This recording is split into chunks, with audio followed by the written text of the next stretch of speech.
This is a story of Tommy Hilfiger, good debt and bad debt. Tommy Hilfiger was just out of high school when he started his first side hustle, selling bell-bottom jeans to schoolmates. Tommy and two friends each put in $150 each, $450, that was their equity, to start this business of reselling jeans. Here's Tommy talking about those days. I had $150 from working in a gas station nights in high school, and I bought 20 pairs of bell-bottom jeans from the streets of New York City. I put them in my Volkswagen Bug. I drove 4 hours to my hometown of Elmira, New York, and I sold them out of the trunk of my car to my friends at a profit. Selling to school friends did well. And in fact, they did so well that they decided they wanted to open a store. To open the store, they needed money, and they turned to the place that we all do when we start out, and that is family, friends, and fans. Some people say it's family, friends, and fools. But the people who invested in Tommy and his two partners actually were smart, and Tommy did well. They borrowed their money, and they opened a store called People's Place in 1969 in Elmira, New York. The store was in the basement of a downtown building. They painted everything flat black. They were playing Led Zeppelin and selling cool clothes, really hip kinds of stuff.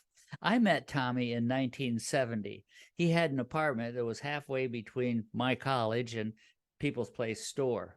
And we'd hung out a little bit together. I wouldn't say I was his closest friend, but we did hang out, and I used to shop at People's Place a lot. The store was a cool place to hang out and a cool place to buy the latest fashionable clothes. Tommy and his partners borrowed more money to grow, to build that inventory. Here's Tommy again.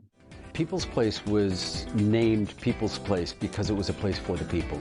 And it was a place that we wanted people to enjoy the scene, the shopping, the music, and it was like a community gathering. It was a real trendy shop. It was really very ahead of its time.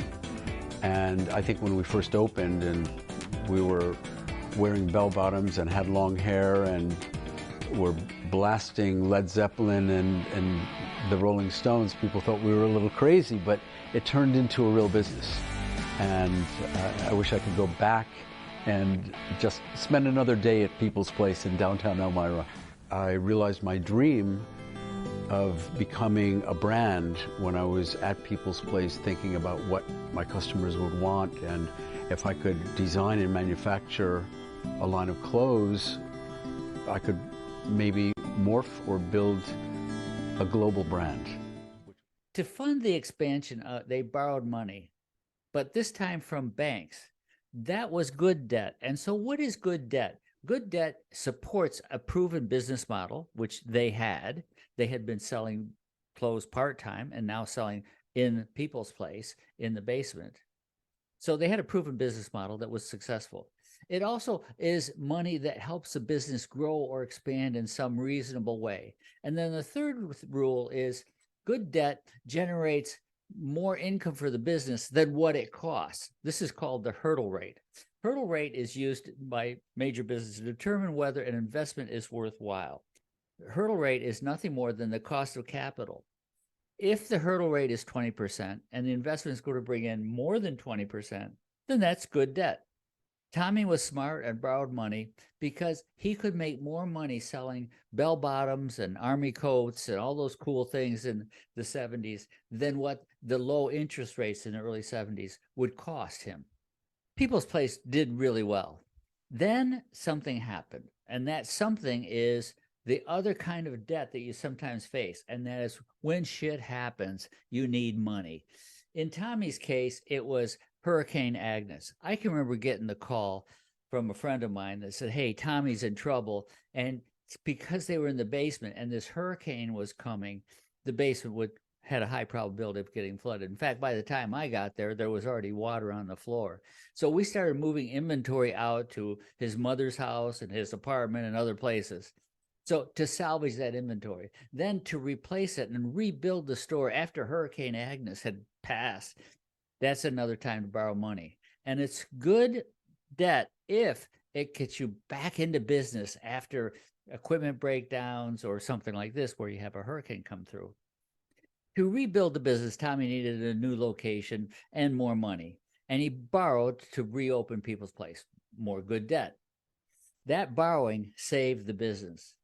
Then Tommy did something that is a little questionable, and that is he and his partner decided to change their business model. They wanted to expand, and they actually ended up opening 10 stores in neighboring towns like Corning, New York. He borrowed a lot of money to finance that rapid expansion. Here's Tommy talking about that time. So we opened other stores in the area, Corning, Cortland, Ithaca, and we eventually ran into financial problems because we really didn't know how to run the business just, coming out of high school. But it taught us quite a bit. Unfortunately, the expansion plan was overly optimistic. The market has changed, and interest rates were climbing in the early 70s. And these towns were a different market. This turned out to be bad debt. And it was bad debt because it didn't meet two criteria. The first one is they changed business model to one that they weren't familiar with. This rapid expansion to opening one store to moving to 10 stores, they didn't know how to do that.